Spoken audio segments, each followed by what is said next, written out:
You see this mirror? I want to paint it. Like, look how big it is. Should we do it?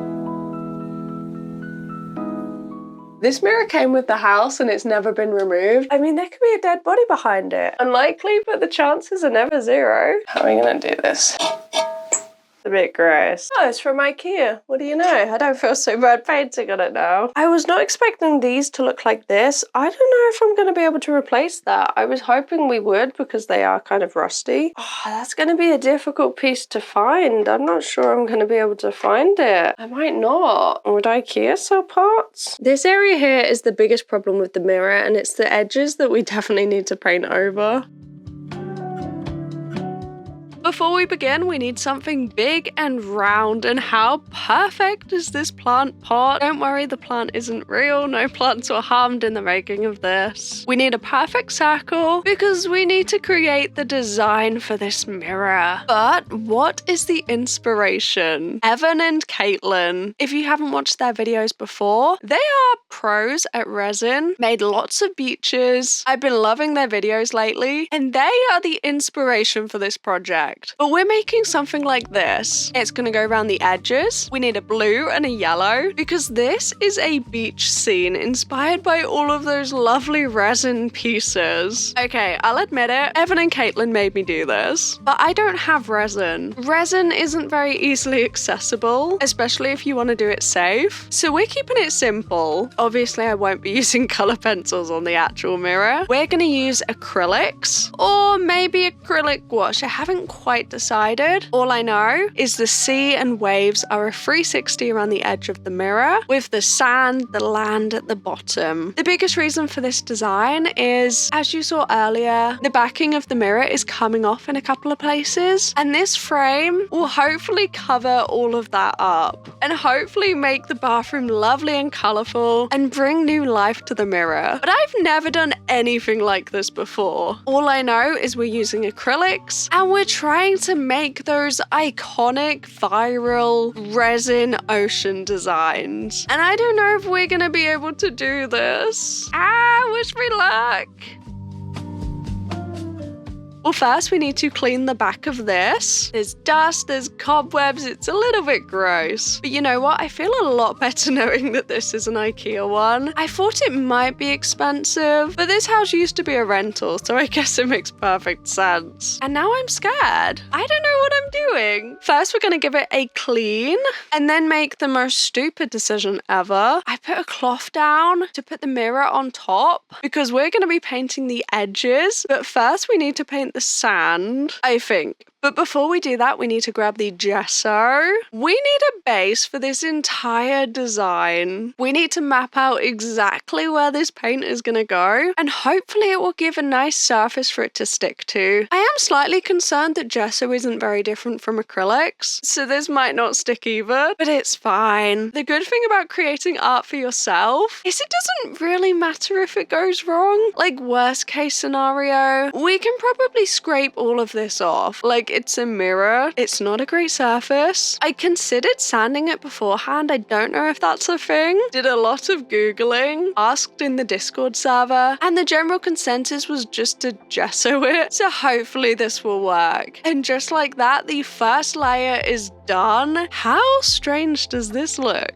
But we're going to be adding lots of layers to this to really give it the best surface to stick to. I tried sanding in between layers a little bit, as you can kind of see, and it really just scraped off the gesso. So we are winging this and hoping for the best. But already it's looking far more opaque. So I think it's time. I think it's finally time to do this. The mirror is ready. I'm ready, I think. And I'm reaching for the primary tubes of acrylics. These are my new ones, so I wanted to try them out. Doesn't quite go to plan, but we'll talk about that later. But let's refresh ourselves. shelves. This is the inspiration. I want to somehow make this. I want to make acrylics look like resin? I don't know. Is this even possible? I'm really scared now. We need a color pencil. There is a loose drawing to be had. And I think sea blue is pretty apt for this. It's going to be perfect. We need a line for the sand. And even I messed that up. Oh well, that's it. That's the drawing done. That's all we need. Whoopsie. It'll be fine. It'll be fine. I've got this white acrylic paint. I don't know how many decades old this is, but I don't think it's supposed to be as stiff as it was. It doesn't smell, so I think it's okay. It's very lumpy, but I used it anyway. The very first step is to get the sand correct. I need the sand down because the sea is going to be on top of it.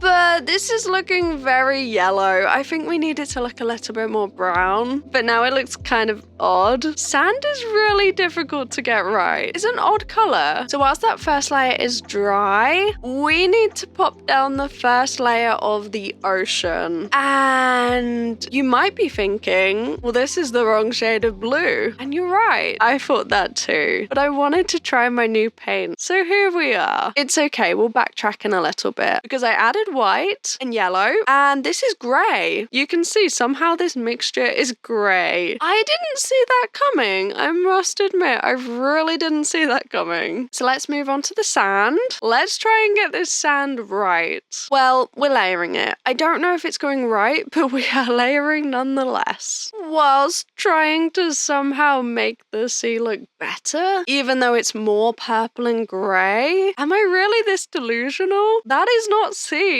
This is not working. You can see that, right? Okay, I give up. I do have these paints. They are old, but this is a phthalo blue and a medium yellow. The original paints are a cool yellow and a warm blue. So these are the total opposite, and I think they might mix better. You'll often be told that all you need are primaries to mix the colors you need, but I don't think that's true. You need two sets of primaries. You need a warm and a cool of yellow, blue, and red, because otherwise you really don't get the colors that you need. The sea is currently grey and purple, so let's try this new blue. And already, look at the difference. We have green. We have a lovely bright green. This is the tone that I'm talking about. I mean, it kind of looks like a river right now, but we'll get there. The sea is cool toned. It's blue, it's green. It's not purple leaning. It's definitely not ultramarine. I think I knew that all along, but already this is looking so much better. I was kind of losing my mind before. Didn't know if it was gonna work. Didn't know how it was gonna work. But we do have a lot of paint to use up now. We need that layer to fully dry, and I don't think the earlier colors are working, so we're just randomly filling a page in the daily doodle diary and also a random sketchbook. I do this a lot. If you've seen any of my monthly art challenge videos, you'll know that I don't like to waste art supplies. Although I did forget about the edge of this mirror, and this is why the cloth was a terrible idea earlier, because if the cloth isn't there, you can just spin the mirror, and earlier on I couldn't do that. Everything moved with it. It was a disaster. But we still have leftover paint, so we're filling this tiny little sketchbook before reaching for the acrylic markers. I think using a white is going to make this a million times easier. I don't have a lot of confidence with the first tube of white, and these are going to have a lot more control. But you won't believe how many pages I filled with the leftover paint. What can I say? I really can't stand wasting anything. But you know what? I'm happy with the first layer. I think we're done with the blue and yellow. So now we need to add sea foam. I'm not gonna lie, I really made this up as I went along. You can see first that we are adding the white and then blending it out with just the slightest amount of water, which didn't quite blend as I was hoping it would. It didn't quite look like the sea. So then I tested adding more water, and this kind of worked. It kind of looks cool, but I really made it up as I went. Every wave had a different technique. But you know what? You really have to try these things. You really have to experiment with art to figure out what you like. Because how cool are all of these textures? Ended up adding a lot of water to try and get this, but it kind of looks like resin. This is the look look that we're going for. We're not getting paint marker strokes. We're not getting brush strokes. It kind of looks like waves. It's kind of moving in the water. You might be foreseeing a problem with this. Yes, that did happen. There are problems. But you know what? I think it's worth it. It looks a million times better and it does kind of look like waves. This is what I was going for without even realizing what we were actually going for. And yes, it's very odd to see my face there, but I didn't really plan how I was going to film this video of me painting a mirror without my face being in the entire thing at a very unflattering angle. Unfortunately, that's just the cons of painting a mirror. But this is the process that worked. It looks good. It didn't work every time, I must admit, but it's good. It worked half the time,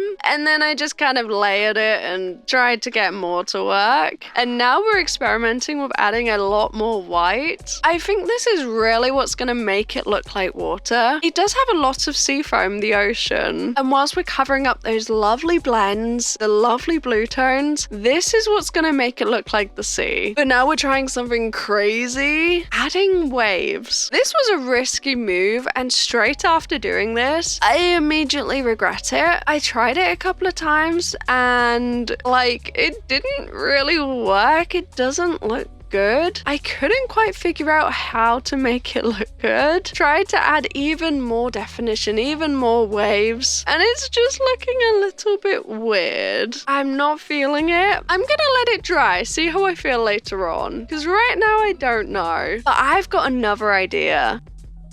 Why don't we add a starfish? This wasn't in the original design. It's completely spontaneous, but I think it might be cute. So now we need more paint, even though I've just used up a ton of paint. This was completely spontaneous. I just felt like the sand was a little bit bare. It needed something. It needed something a little bit extra. To be honest, the sand probably could have done with a lot more shadow, but I really want this piece to be bright. The bathroom right now is very white, and I have a lot of ideas going forward. So this really needs to be a statement piece. Yet we're still covering up the blue. I sat on it for a little while, asked my partner, and decided yes, we need more waves. We need to cover up this lovely blue and add more white paint. And I'm also adding a little bit more to this starfish. This might have been a mistake. It was a questionable choice. But what is the final thing that we need? Well, I'm adding more white to the waves because it cracked. Of course, the white paint cracked. We added water. Acrylic with water, it does crack. But you know what? We're just going to cover it up even more and hope for the best. Adding some final splatters, which are essential. And this is how it's looking. Finally, we need some decoupage. Pop the cloth down, completely forget about the system. Reach for a fluffy brush and a brush that's going to get destroyed. No, it hasn't got destroyed yet, but you never know. This is kind of glue. And I'm just going to pop that on top of everything to seal it in. It's decoupage, it's glue. This seemed like the smart choice, but I'm gonna tell you a little secret. Unfortunately, since I made this mirror and actually had a shower in the bathroom, the decoupage has come loose a little bit. You can see I added about 1 centimeter on the edge just to seal in the paint, the gesso that's already down. And unfortunately, that part has separated a little bit. I guess because it doesn't have anything underneath. It's literally just decoupage on the mirror, and I don't know what to do about it. The steam caused it to separate. But anyway, back to real time. A package has arrived. I ordered some replacements from IKEA. Apparently this is a thing you can do. They're not exactly the same. They're plastic and they're different. They look a bit odd, but I'm hoping this is gonna work. They don't actually sell this mirror anymore. So I got the next best thing, and I didn't even know that you could order free replacements. Like, I didn't even buy this mirror. It was a faff, but it's up. It's up on the wall. Sadly, the decoupage turned the white a little bit purple. Maybe it was more like a flow medium than an acrylic. I don't know. It's a little bit sad, but honestly, I don't mind. It's colorful, it's bright, a little bit purple, but it's a crazy different project than anything I've done before. And I can't wait to start more house and art studio projects this spring because there's so much more I want to do, and I hope that you'll join me for all of those too. Subscribe so you don't miss them. I hope you like the mirror, and I'll see you in a few days. Bye bye.